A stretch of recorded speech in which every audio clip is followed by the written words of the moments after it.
Hello friends and family, today topic is trust who. Let's begin.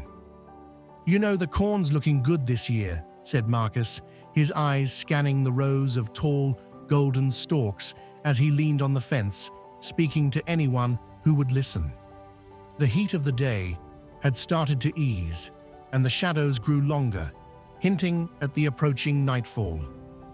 Yeah, it's been a good summer for crops, agreed Janet, her hand resting on the handle of the hoe she had been using to weed the garden all afternoon.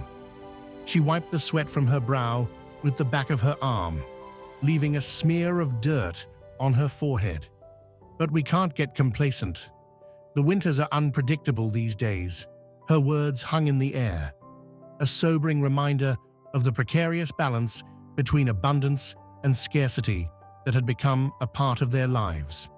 In the not-so-distant past, the town had been torn apart by betrayals and scarcity. Families had turned against each other, desperate for resources in a world that had grown harsher and more unforgiving. The memory of those dark times was etched into every furrowed brow and tightened jaw in the community. Marcus nodded solemnly. He knew all too well the price of complacency. His own brother had been lost to the desperation, turning on their family in a moment of weakness. It was a wound that had never quite healed, leaving him with a deep distrust of everyone outside their small circle. As the sun dipped below the horizon, casting the fields in a warm, amber glow, Marcus's thoughts drifted to the fortifications they had built around their property. The tall wooden fences, the strategically placed watchtowers, and the weapons at the ready were a stark reminder of the constant vigilance required to survive in this new world. The air was filled with the smell of cooking fires and the distant sounds of children playing, a stark contrast to the silent sentries who patrolled the perimeter. Inside the house, Marcus's wife Linda was preparing the evening meal. She had become adept at stretching what little they had into something nourishing, a skill honed over years of scarcity. The aroma of simmering stew wafted from the kitchen, filling the small space with comfort and a sense of home.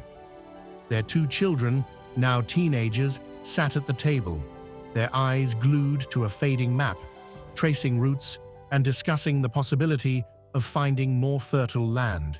They had heard the whispers of other communities, rumors of places where water flowed freely and food was plentiful. Marcus approached the table, his hand resting on his son's shoulder. "What are you two planning?" His son Jake looked up, his eyes alight with hope. "We're just talking about exploring, Dad. There's got to be more out there than just this patch of land." Marcus's grip tightened for a moment, a flicker of fear crossing his face before he forced a smile. "I know the thought of more is tempting, but we can't forget what happened to Uncle Larry and Aunt Clara when they went looking." Jake's enthusiasm didn't waver. "But Dad, we're not them. We're smarter, stronger, and we wouldn't go alone." Linda set a steaming bowl of stew in front of each of them. "Your father's right, though. We can't risk everything we've worked so hard for." Jake's sister Emily looked up from the map, her expression more thoughtful than defiant. "But what if we don't find anything better, and we're just stuck here, fighting for scraps?" Marcus sighed, knowing the weight of her words. "We've made a good life here, and we're safe. That's not nothing." Emily pushed the bowl away, her gaze still on the map. "But what if we could have more than just safe?" Marcus felt a pang of understanding. "I know you want more, Emily. Believe me, I do too. But we have to be smart. We can't just run off after every rumor we hear." "But what if it's true?" she pressed. "What if there's a place where we can live without worrying about the next winter?" Marcus sat down heavily, the chair creaking under his weight. "We've heard stories before, Em. They usually end with someone coming back with nothing but a bullet in their back. The room grew quiet as they ate, the weight of the conversation settling over them like a heavy blanket. The candle on the table flickered, casting dancing shadows across their faces. Marcus knew his children's curiosity was natural, but he also knew the dangers of the outside world. The betrayal of his brother was a wound that had never fully healed, leaving him with a deep mistrust of the very people they would need to rely on if they ventured beyond their borders. After dinner, as they cleared the dishes, a knock at the door broke the silence. Marcus's hand instinctively moved to the knife at his waist, a relic of the old days when every stranger was a potential threat. Linda looked at him, her eyes filled with both fear and resignation. They had agreed to never let their guard down, not even for a moment. He approached the door, peering through the narrow slit of the shutter. A figure stood outside, shrouded in the darkness. "Who's there?" he called out, his voice firm, despite the tremble in his chest. "It's me, Marcus. It's your sister Rachel," came the response, her voice wavering with urgency. Marcus's hand hovered over the latch. Rachel had moved to the city before the last big drought, seeking a life beyond the hard-scrabble existence of the farm. He had not heard from her in years. His grip tightened on the knife as he whispered to Linda, "Get the kids to the cellar." Linda nodded, her eyes wide with fear. She herded the teenagers to the safety of their makeshift bunker, the same one that had protected them during the last bandit raid. Marcus took a deep breath and swung the door open, his heart racing. Rachel stood before him, her clothes tattered and face drawn. Her eyes held a desperation he had never seen before. "Marcus," she gasped, her voice barely above a whisper. "They've taken everything. The city's gone mad. You have to help me." Marcus studied Rachel's haggard form, his mind racing. Her desperation was palpable, but so was the risk. "What happened?" Rachel stumbled into the light of the candle, her eyes wild. "They came in droves, took what they wanted, burned the rest. I barely got out with my life." Marcus felt a cold knot form in his stomach.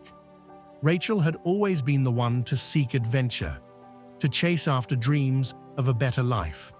Now she was here, on his doorstep, a shell of her former self, begging for help. "Who took everything?" he asked, his voice tight. Rachel's eyes searched his, looking for something. Understanding, maybe. "The government. They said it was for the greater good, to distribute the resources. But it's chaos in there. They're just taking whatever they want." Marcus felt a surge of anger, but he kept his voice steady. "Why come to me?" Rachel's gaze fell to the floor. They said they'd spare anyone who had family outside the city. They know I had a brother here." Marcus's hand clenched around the knife. "And what did you tell them?" I said I didn't know where you were, that we weren't close," Rachel murmured, her eyes welling with tears. Marcus's jaw tightened. He had heard of the government's tactics before, how they used familial bonds to control the desperate. It was a cruel twist of fate that Rachel had come to him now, when their world was already hanging by a thread. He stepped aside, allowing her to enter. "You're safe here," he said, his voice gruff. Rachel's shoulders slumped in relief, but Marcus's mind was already racing. If the government knew about their farm, their little haven could be the next target. He had to protect his family, no matter what. Linda emerged from the cellar, her eyes questioning. Marcus nodded to her, signaling that it was safe for now. "We need to get you cleaned up," Linda said softly, guiding Rachel to the wash basin.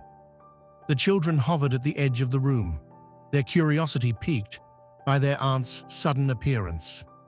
Rachel's story of the city's downfall painted a grim picture, one that was difficult to reconcile with the relative peace they had managed to cultivate here. While Rachel washed the grime from her face, Marcus retrieved an old, dusty backpack from a closet. He filled it with supplies, dried meats, a few cans of food, and a bottle of water. "You can't stay here," he told her, his voice firm. "It's too dangerous. You need to keep moving. Find a place to lay low." Rachel's eyes searched his, a silent plea for more. But Marcus remained resolute. "We've got enough to spare, but not enough to risk everything." He handed her the pack. "Take this and go." Her hand trembled as she took the bag. "What if they find me?" Marcus's expression softened for a brief moment, but he didn't waver. "You're smarter than anyone I know. You'll figure it out." With a heavy heart, Rachel shouldered the pack and stepped out into the night. Marcus watched her fade into the shadows, the weight of his decision bearing down on him like the dark clouds that often preceded a storm. He turned to find Linda and the kids staring at him, their expressions a mix of confusion and fear. "What happens now?" Jake asked, his voice low. Marcus turned to face them, the gravity of the situation etched on his face. "Now, we prepare." He gestured to the weapons rack by the door. "We need to be ready for anything." Linda nodded, her expression determined. She had seen the same desperation in Rachel's eyes that had once driven people to turn on their own. Together, they began to fortify their home, reinforcing the barricades and checking the ammo in their firearms. The children watched, their youthful excitement of exploration now replaced with the sobering reality of their father's words. Days turned into weeks, and Rachel's visit became a distant memory. The harvest grew ripe, and the family worked tirelessly to bring in the crops before the first frost. The air grew crisp with the scent of fall, a bittersweet reminder of the approaching winter. Marcus couldn't shake the feeling that Rachel's news was a harbinger of trouble, and his eyes searched the horizon every night, watching for the first signs of a threat. Thank you for watching. God bless.